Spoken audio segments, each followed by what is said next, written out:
Avant tout, qu'est-ce qu'une menace? Selon l'ISO 27000, il s'agit d'une potentielle cause d'un incident non voulu, qui peut avoir pour conséquence des dégâts sur un système ou une organisation. Les menaces standards rencontrées aujourd'hui sont ingénierie sociale, phishing, accès non autorisé, déni de service, malware. L'ISO est une organisation internationale participant à l'élaboration de standards. La conformité à une norme a l'avantage d'être reconnue internationalement.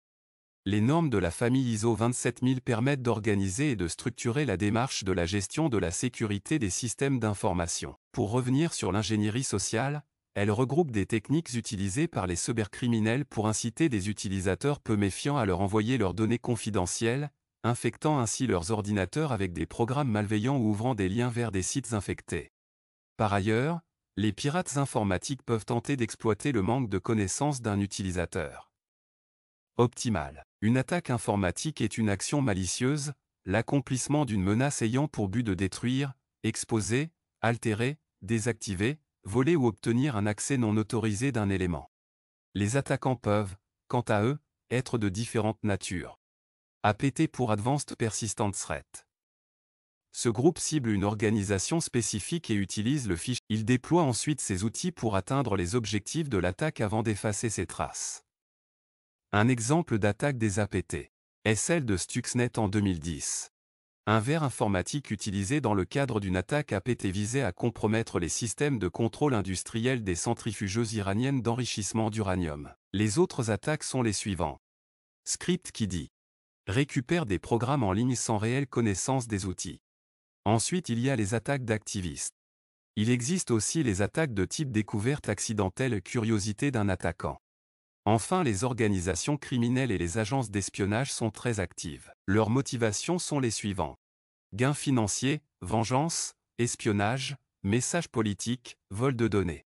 L'économie de la cybercriminalité réside dans le développement de malware, leur exploitation et le marketing qui y est lié, la vente d'informations volées et autres. Prenons un exemple. Le GSM, Global System for Mobile Communication, norme de seconde génération pour la téléphonie mobile. Il s'agit là d'une erreur de conception. Le GSM a été créé pour protéger les MNO, Mobile Network Operator, opérateurs téléphoniques, contre les faux téléphones. La principale source de menace sont les utilisateurs du service et aujourd'hui la menace concerne l'authentification des mobiles avec les opérateurs.